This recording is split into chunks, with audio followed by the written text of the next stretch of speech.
So it was brought to my attention that something happened in Cincinnati, the city in which I grew up. End Wokeness posted this a few days ago. Zero AP news stories about this attack. Zero Fox news stories. Blah, blah, blah, blah. Of course, now all the news media is talking about it. If you haven't seen this story yet, and I'm your first, if you haven't seen it yet, then here it is. Somebody was attacked, is what this is getting at. Like, we have two pictures here that End Wokeness posted of two black men punching down on a white man, and then a image of a woman on the ground after being knocked out. Now, how did we reach this point? I have noticed a funny little thing that happens with white supremacists such as End Wokeness, where they love to, anytime that a black person is being beaten to death by a police officer, or like a black kid gets shot by a police officer, or like a black kid gets shot by some white dude who's the owner of the homeowners association, right? The leader of the homeowners association. Anytime that anything like that happens, they go, context, like parrots, right? They want more context. Oh, we clipped the video. We don't know why the police officer is handcuffing an 8-year-old and traumatizing him. Maybe the 8-year-old, I don't know, killed 10 people first, right? So we love asking for context whenever a black person is the one being attacked. But when it's a white person being attacked, no. You see, the two photos here tell the entire story. Black people are in fact inferior, and that's why they unlocked their animal mode and attacked white person. And that is why white people need to be scared of black people, right? No, that's actually really stupid. What actually happened is this white dude, I can't show the entire thing, of course, because it does get pretty brutal and I don't want to get flagged for violence, but I will show you just the lead up to where the guy got the shit beat out of him. So apparently, now I can't verify this, but according to the Melanin Project on Twitter, this altercation escalated over 30 minutes. So if the story being told here is to be believed, this dumbass and one of his friends, I believe, maybe a group of people, were escalating this situation for 30 full minutes in a racist confrontation, okay? That all led up to this moment. They're throwing jabs at each other, but kind of whiffing. You know how it goes. Some guy tries to... one of the black guys, by the way, tries to come in and stop the altercation, which they're not going to tell you on the news. So the guy who steps in between them to try to stop it in the first place is one of the black guys. Just so we're clear. Hey, these niggas is funny playing a rush. I don't know if they're all together. I guess it's a little racist to assume that just because he was black and stopped the fight that they're all together. But point being, a black man jumped in to stop it.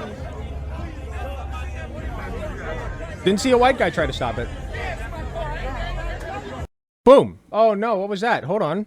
Let's try that again. So the fight has been stopped by a black person.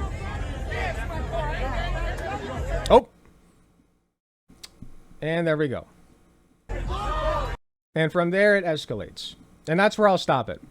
If you would like to check out the rest of the clip for yourself, Dubsy or whoever edits this, remind me to link this in the description. So that's the full context. So once again, I can't verify that these people were being racist, but what I can verify is that a white man and a black man were in a fight. A black man comes in to stop the fight, gets between them, and then the white guy decides to slap the black guy, and then the altercation ensues. The white guy gets the snot beat out of him, and then along with that, a woman gets caught up in the confrontation, and she gets knocked down as well. 5 people have been arrested, and, this is just missing context, unfortunately. But, they love asking for context when a black person is being attacked, but not when a white person is being attacked. I'm glad we asked Grok for Grok's opinion. I was really curious about that. Thank you, Grok. So yeah, all the comments are disgusting. They're all just like racism baiting, obviously, or not racism baiting. They are just being racist pieces of shit. Like everybody who's talking about this right now and their mothers are just like being the most racist beings on the human planet, in the human race on the planet. Isn't that just a street fight then? It is, in fact, some might say, just a street fight.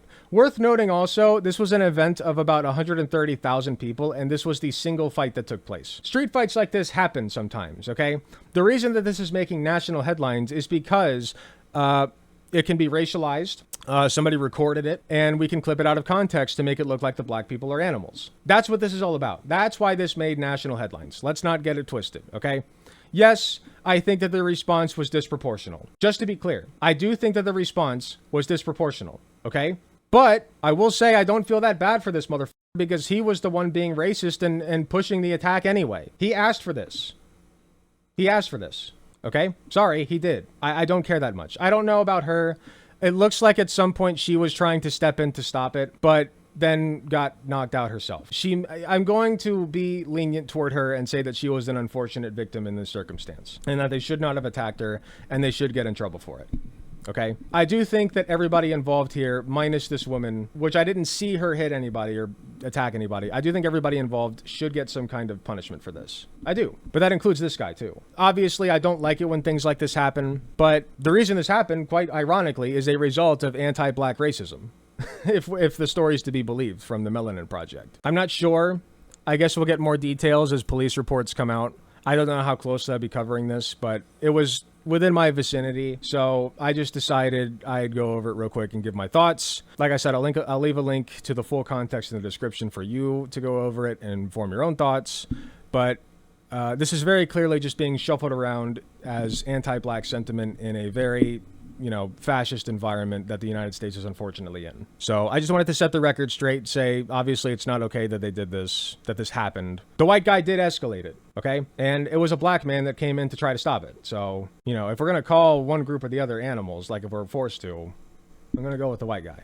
Hi, thanks so much for watching and making it to the end of the video. I just wanted to let you all know that I love and appreciate everybody in my community, whether you can support me financially or just by liking, commenting, and sharing my videos. It helps way more than you know. That being said, I do want to give a very special thanks to my tier 4 subs, which would be Space Timid and Hot Take Andy. And thanks so much to my monetary subscribers from any of the tiered subs or anybody who gives me money in any form, including going to my Patreon shop, donating money to me directly. It all helps way more than you know. If you do decide to help me financially, you can get some really cool perks like early access to content, exclusive access to censored videos, also some really cool badges next to your name. Even if you can't afford a monetary subscription, just watching, sharing, and commenting on my content helps way more than you know. Thanks again, and I will see you all in the next video.